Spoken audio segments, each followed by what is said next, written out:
Dari konten batal nikah yang viral di TikTok, kita jadi banyak belajar ya teman-teman.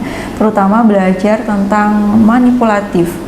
Kita jadi tahu apa sih manipulatif, orang yang manipulatif itu gimana ciri-cirinya, lalu dampaknya seperti apa, sebabnya apa sih orang jadi manipulatif seperti ini. Nah, di video kali ini kita juga akan bahas suatu hal yang menarik. Kita bahas tentang 5 tanda orang yang menjadi korban manipulasi, korban dari manipulative person. Kira-kira apa aja ya? Biar kita tahu, sehingga ketika kita tahu lebih awal, kita jadi cepet cari solusinya gimana.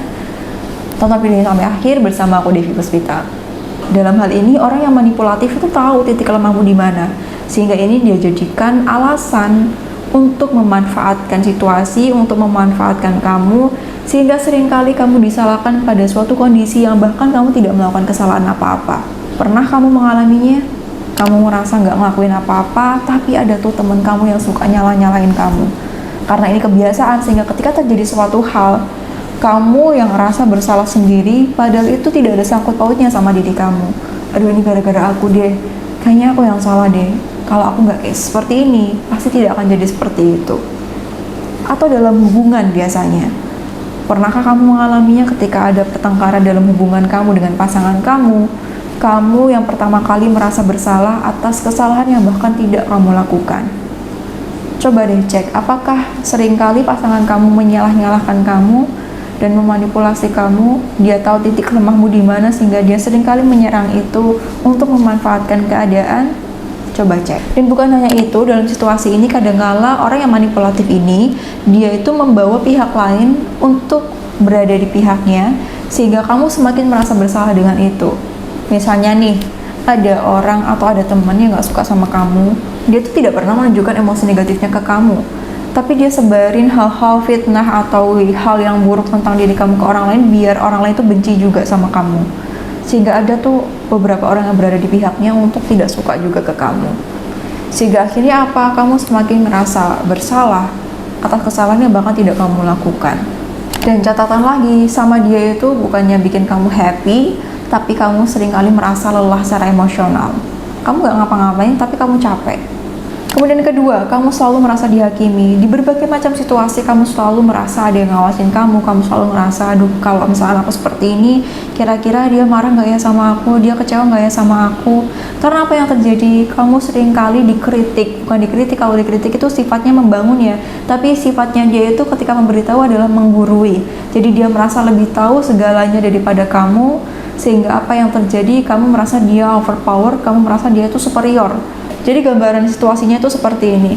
Kamu memandang dia itu adalah orang yang superior, dia lebih tahu banyak daripada kamu, atau dia lebih powerful daripada kamu, sehingga yang terjadi karena dia tahu kamu itu lebih lemah daripada dia tahu kamu merasa lebih lemah daripada dia itu memanfaatkan kondisi ini untuk memanfaatkan kamu.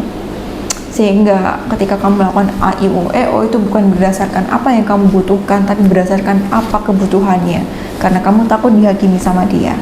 Kemudian yang ketiga, kamu merasa putus asa terhadap rasa bersalah yang kamu rasakan. Orang yang manipulatif itu, dia seringkali playing victim atau merasa memposisikan dirinya sebagai korban. Sehingga ketika terjadi suatu hal yang tidak sesuai harapan atau suatu kesalahan, dia itu bilangnya seperti ini biasanya, aku tuh tidak bisa mengontrol ini berada di luar kendaliku, aku adalah korban, sehingga aku gak bisa apa-apa. Kamu seharusnya ngerti dong.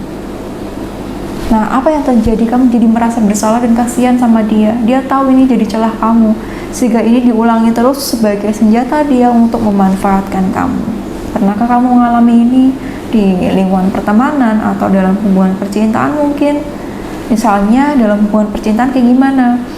Kamu jumpai pasangan kamu kasar sama kamu, dia mukul dan sebagainya. Habis itu dia minta maaf dan bilang, ini berada di luar kendaliku, aku tuh tadi kelepasan, aku gak bisa kontrol, ini bukan salah aku. Dia bilangnya seperti itu, sehingga terjadi apa?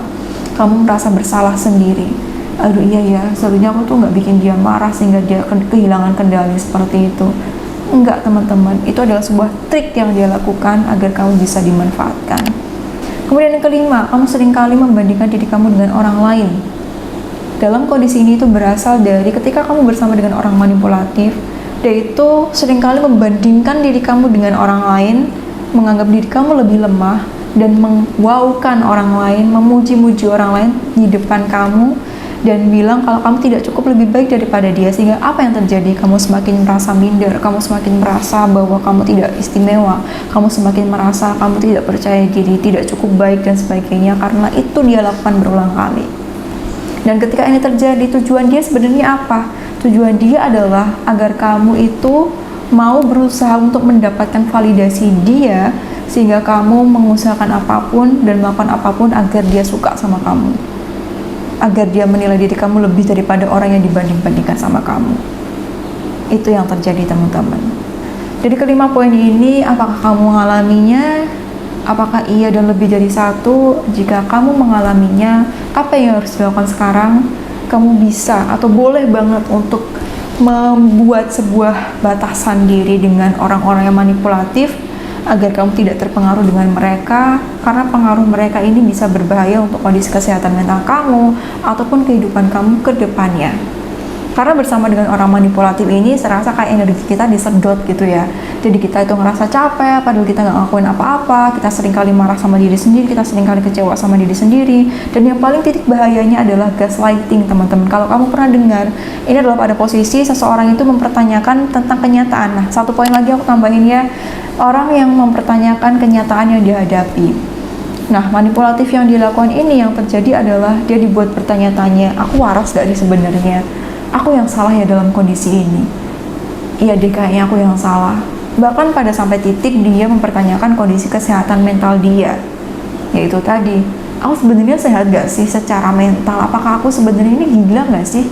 Itu yang paling berbahaya, dan ini seringkali terjadi dalam sebuah hubungan, teman-teman. Jadi hati-hati, berdoa sama Allah untuk dibersamakan dengan orang yang baik, dan jika kamu terjebak dalam lingkungan ini, kamu boleh pindah lingkungan yang lebih baik lagi, karena kamu berharga dan kamu berhak untuk bahagia. Jadi seperti itu, teman-teman. Semoga video ini bermanfaat, dan share ke teman-teman kamu untuk membagikan manfaat yang lebih luas lagi.